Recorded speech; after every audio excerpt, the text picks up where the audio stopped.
Magandang araw mga Choy. So papunta tayo ngayon ng Milaor kasi dun yung ating event ngayong araw. So ilang taon na din yung lumipas bago tayo nakapag-event dito sa bayan ng Milaor.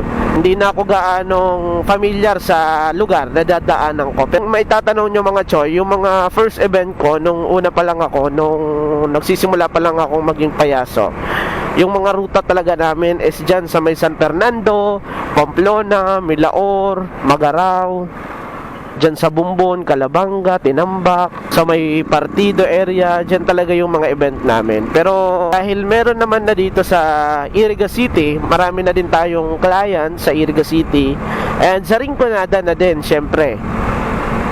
Mas pinili ko na lang na dito na lang sa malapit mag-event. This 2025, meron tayong event na malayo.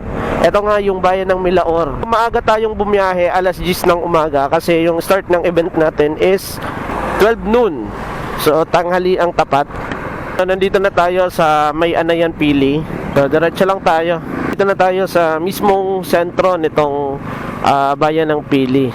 So liliko na tayo dyan sa may police station. Ito na yung lilikuan natin going to Milaor. Itong kalsadang ito, dediretsuin lang natin to patungo doon sa Minalabak. Ngayon na naman ulit tayo makakadaan dito. Yun, oh. Ito yung PCCI. At dito pala sa may part ng Minalabak, meron dito nagtitinda ng organic hito. Yun, malalaking hito. Hindi ko natanda kung saan to, pero nasa bandang kanan kung papunta tayo ng Minalabak mismo. Dito sa kanan na to. At alam nyo rin ba mga Choy na itong dinadaanan ko, ito din yung pangunahing ruta ng mga pupunta ng Manila or ng Metro Manila. Kasi dito hindi ka na matatraffic. Compared doon kung dadaan ka pa sa Naga City, medyo maabala ka ng konti. Kasi paglabas mo ng Milaor, dire-diretso ka na going to San Fernando, Pamplona, and Cam Norte na. Mas mainam na dumaan dito kaysa doon sa Naga City. Itong i-recommend kung pwede mong daanan patungo sa Metro Manila. Bukod sa napakagandang kalsada, wala pang traffic, diba? Nakikita nyo mga Choy, napakaganda ng kalsada. Purong ispalto na din. Grabe. Diba? Meron nakalagay going to Manila. Yan. Yan yung papunta ng Sagrada. San Fernando, Manila, Minalabak proper. Dito tayo. Ayun. Madadaanan natin tong tulay na to. Yan, ito yung nagdudugtong papunta sa Minalabak proper. Oops, medyo lubak lang. Dadaan lang tayo. Napakaganda ng view dito mga Choy. Tingnan nyo ha. Mga palayan dito eh. Kasi yung kalsada dito nagkabutas-butas na dahil sa walang humpay na ulan at mga dumadaan na mga malaking sasakyan. Tulad nitong espalto na to, nag-crack na siya. Pero tingnan nyo naman yung ganda nitong lugar. Wow, diba? Fresh na fresh. Solid. Dadaanan din natin itong tulay na bakal. Yan. Kahit ganito sanang tulay yung gawin doon sa may Waras Bridge sa Baaw, pwede na. So nandito na tayo sa may barangay Manapao, Minalabak, Camarines Sur. Lubak-lubak. Oops, butas-butas yung kalsada.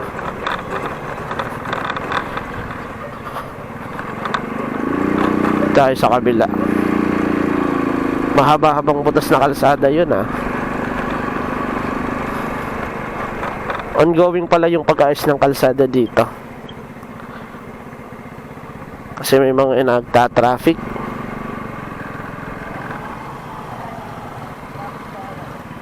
Pwede dyan. Ito tayo.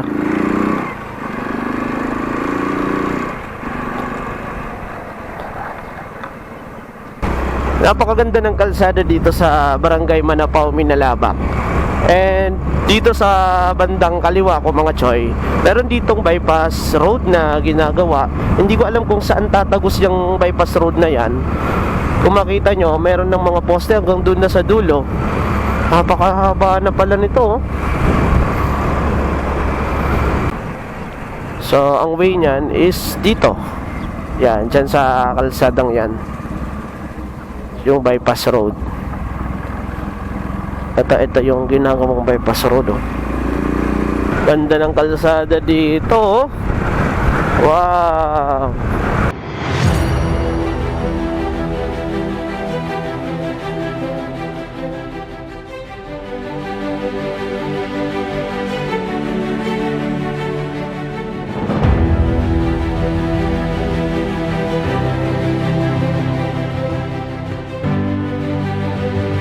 Grabe, ang ganda.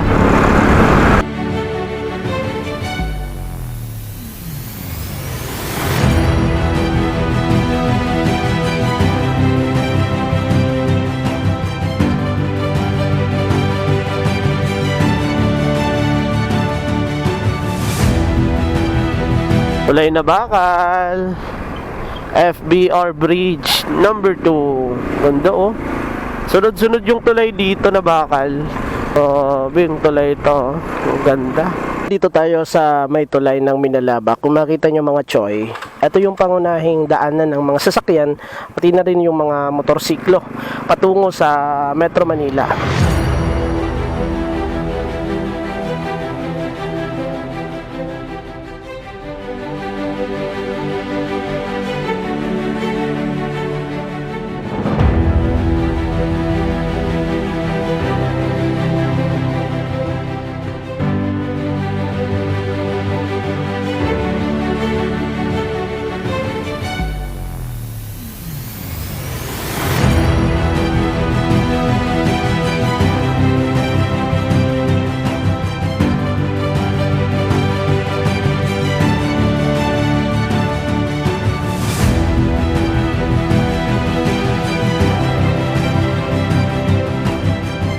So nandito na tayo sa town proper ng bayan ng Milaor.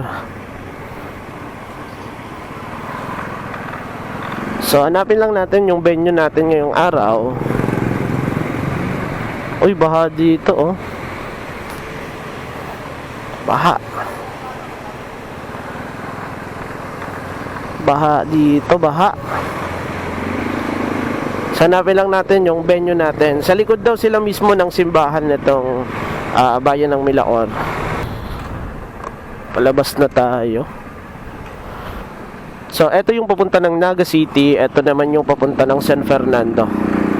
Yun, ito yun. Ito yung way na yun. Nadadaanan natin yung simbahan dito. Yun, oh, tanaw na tanaw na. Ito yung mismong simbahan ng bayan ng Milaor. Kung makikita nyo mga choy, yung structure nitong simbahan ay luma na, o sa lumang design na talaga to. Nasaan ba yung harap nito? Yung harap ng simbahan is ito yung kampanaryo nila, napakalaki. Yung front ng simbahan is ito yung harap ng simbahan.